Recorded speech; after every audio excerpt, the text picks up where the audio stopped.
Hi, everyone. I'm Lad Dilgard, the founder and treasurer of BW Strategy PAC. We raise money and issue awareness for reasonable, sensible, pro parent candidates for local office in Delaware County, Ohio. This is the latest in a series of podcasts on politics, history, economics, and relevant issues that we'll drop weekly to followers. We hope you will enjoy this episode and support us by going to BW Strategy PAC, that's PAC.com, and donate using a credit card or debit card. You're also welcome to mail a check to BW Strategy PAC, P.O. Box 2913, Westerville, Ohio 43086. All funds will go to support local candidates here in Delaware County or to get information out to voters. Not a dime of contributions will go to Columbus or Washington. Thank you for your time today. I hope you find it interesting and will work to support candidates for local offices that put taxpayers, parents, and students first, not bureaucrats or their own self-interests. Now, on with the show.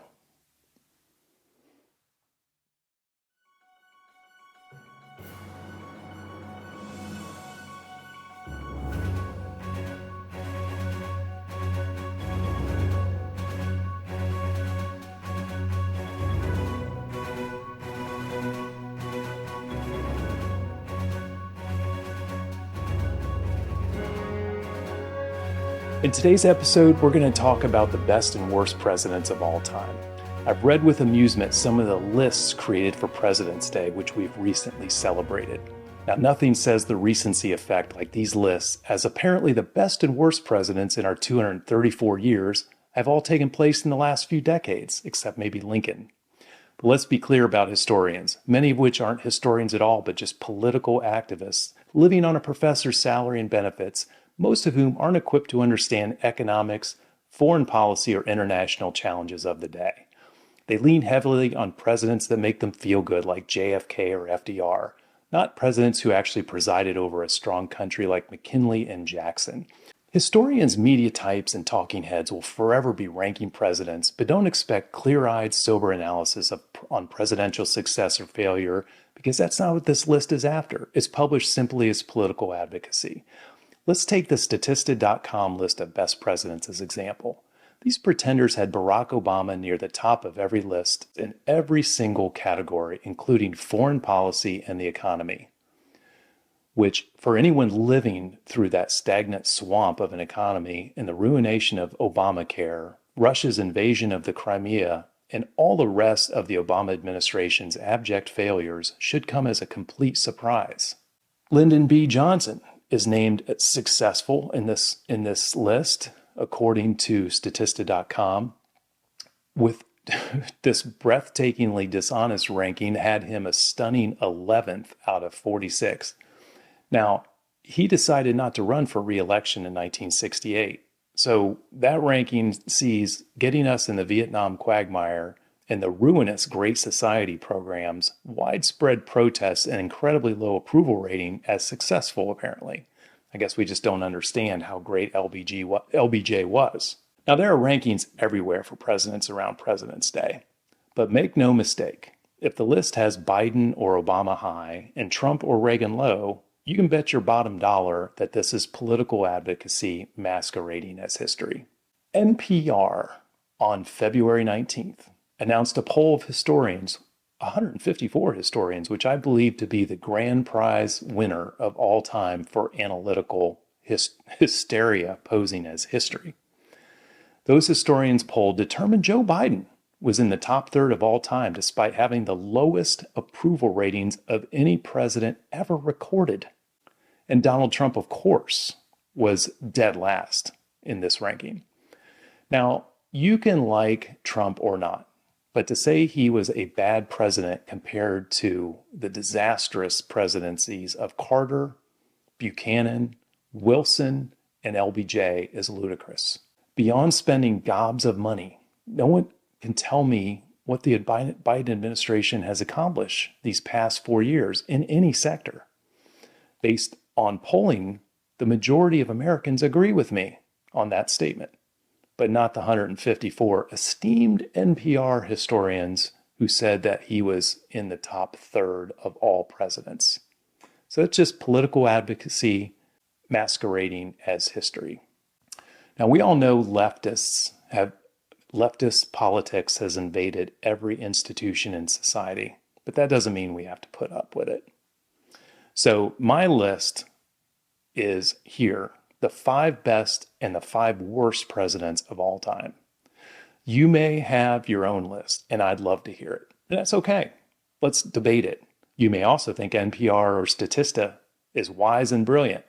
If you do, I'd suggest you need to go out and read a bit more history because clearly there's some gaps. So here goes. 5 worst presidents of all time. Number 5 may surprise you, but John Adams, he had a pretty tumultuous presidency. He advocated for the Alien and Sedition Acts to shut the other side up. He was absent most of his presidency, deciding to have most of his presidency, spend most of his presidency in Massachusetts at home. He wasn't in Philadelphia, in the capital.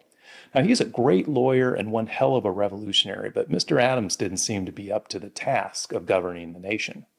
And Thomas Jefferson made him pay for it in 1800, making him the first one-term president ever. Number 4 worst, James Buchanan. Come on, man. This guy did more to allow the Civil War to happen and less to stop it than anyone else. Maybe it was out of his control, but he was big on states' rights and slavery, and he shrank from addressing the conflict leading up to the Civil War. He managed to make both sides angry, and depending on how you read it, he either failed to forestall the Civil War or helped make it happen. Number 3 worst, Jimmy Carter from Georgia. Stagflation, the highest interest rates and inflation of our time combined with a stagnating economy, highest gas prices. The economy was a disaster under Carter. Even Democrats these days are kind of embarrassed to call him one of their own. I mean, come on, let's face it. They're embarrassed. During the Carter years in the late 70s, the world had no respect for the United States. The Iranian hostage crisis had taken place, which was embarrassing. That took the cake. Carter's malaise speech reflected the poor attitude Americans had, and he certainly was not up to the task of fixing any of those things. Number 2 worst, talk about the U.S. playing a diminished role on the world stage. Let's talk about Joe Biden. He still might end up the worst all-time president by the time it's over. I mean, starting with the disastrous Afghanistan pullout, which was a disgrace and an embarrassment, high inflation from a stupid amount of unnecessary spending. This guy has tried to buy votes by going around the U.S. Supreme Court to forgive billions in student loan debt, which is debt just transferred on the backs of taxpayers. He instituted a vaccine mandate, which was struck down by the Supreme Court.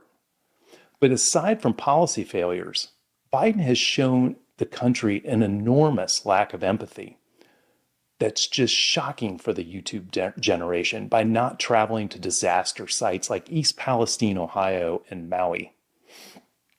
But the worst president of all time in my list is Woodrow Wilson. This is a guy who strongly campaigned in 1916, 1917 that he was going to keep us out of World War I. Then he wins, and then voila, we go to war.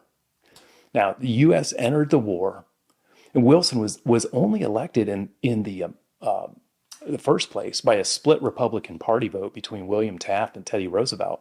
He presided over a declining economy. They instituted the income tax. Prohibition was passed. And there was a host of other dubious achievements during this time period. Americans were tired. Wilson jailed his political opponents, instituted a policy that kept blacks from government civil service jobs. He hosted The Birth of a Nation, a movie, he hosted it at the White House, a movie that glorified the KKK and the Confederacy. Mr. Wilson showed what a modern day progressive is and could be. A dishonest, nanny state racist, eager to intervene abroad while smothering his political opposition at home. I almost forgot that he wasn't even acting as president in the last year of his tenure. Following a stroke, his wife took over those duties because he was incapacitated. Does that sound familiar? It kind of does.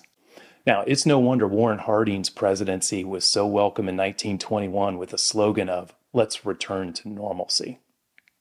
Now, special mention for lousy presidents goes to Lyndon Johnson, Truman, Obama, and Andrew Johnson. We could make a case for each of those. They deserve to be on someone's worst list. Now for better news, the best presidents of all time. We've had some great leaders serve in the executive branch, but I've boiled them down to 5. Spoiler alert, the best president in U.S. history has got to be Abraham Lincoln. The man who kept the country together through an incomprehensible civil war, ended the institution of slavery, and had the vision to understand there was only one way to save the new nation that was conceived in liberty and dedicated to the proposition that all men are created equal. It was a tall order.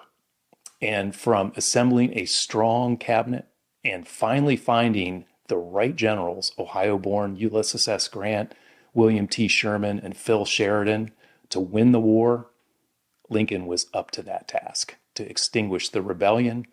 And one has to identify Mr. Lincoln as the greatest and most important president of all time in U.S. history.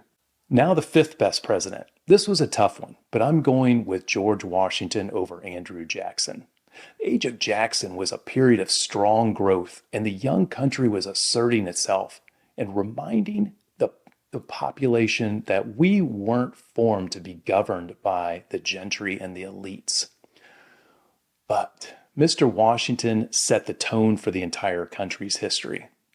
Just about everything was up in the air in 1789 when his first administration began. The economy, the governmental structure, the media, this was all being sorted out and how it was all going to work. Washington was smart enough to defer to energetic visionaries like Alexander Hamilton and others to execute building the country's governing apparatus, and despite many begging him to make himself a king, set the standard by only serving 2 terms. Mr. Washington's leadership qualities are often overlooked in today's history classes and the NPRs of the world because he owned slaves and wasn't perfect by today's standards. Number 4, Theodore Roosevelt. Now, although I don't agree with every move this force of nature made, it's hard to argue with the strength of the U.S. after his presidency, both economically and in foreign policy. Mr. Roosevelt was brought in to broker peace between Japan and Russia in 1905, and not only confronted large trusts on their monopoly power, but labor unions as well. He was the type of executive who made the country thrive through strength and persistence of leadership. If Teddy Roosevelt had surrendered to his campaign promises of stepping down, he would have obviously been elected in a landslide in 1908 to really what would have been a 3rd term. Number 3 on the best list, Ronald Reagan. I'm sorry, today's media and Democrats don't want to admit this, but he was a great president. The U.S. was in a bad place in 1980, economically, militarily, attitudinally. We were a depressed nation, sky-high inflation, interest rates, gas prices, Iran hostage crisis, hangover from Vietnam and Watergate. Reagan's debate zinger to Jimmy Carter, "Are you better off than you were 4 years ago?" had an obvious answer. Most of us weren't. Reagan won in a landslide in 1980, and on his first day in office, Iran returned American citizens taken as hostage. On the first day. That is strength of leadership, and the Iranians knew it. Reagan and Paul Volcker fixed inflation, fixed the economy. We had a 7.4% growth rate in 1984, if you can believe that. And he steamrolled and bankrupted the old Soviet Union, which had been our nemesis for over 40 years. Reagan's 49-state win in 1984 showed what voters thought of Mr. Reagan's management of that time. There was no doubt about it. Clearly one of the most successful presidents of all time. 2nd best president of all time, Calvin Coolidge. The business of America is business. Taking over for a popular president like Warren Harding in 1923 after he passed away, Mr. Coolidge pursued the laissez-faire government policy which made the Roaring Twenties roar. During this time, the country had peace, prosperity, and comfort knowing the adults were in charge. There's a reason Ronald Reagan had a portrait of Calvin Coolidge in his office. And as we said, the best president of all time has to be Abraham Lincoln. Special mention of great presidents could include several. I would include William McKinley, Donald Trump, Ulysses S. Grant, Thomas Jefferson, and James Monroe. Now, anyone thinking, oh, FDR, he should be on the list. They've got this great big monument that's just an embarrassment in Washington, takes up all kinds of high dollar acreage. Should consider the internment of 120,000 Japanese citizens during World War II. There's really no excuse for that other than racism and the lousy economy of the 1930s that he didn't fix with his economic royalist attacks on business. The economy didn't turn around until 1940 when he brought in capitalists to help him fight the World War II. JFK, maybe he could have been great if he had more time, but he wasn't. These are my thoughts. Debate them, come up with your own. Don't believe the political intelligentsia pushing their list to make a political point. Go out and research it yourself. So this is Lad Dilgard with Stand and Speak, sponsored by BW Strategy Pack. I'm glad you listened, and I hope you hear more.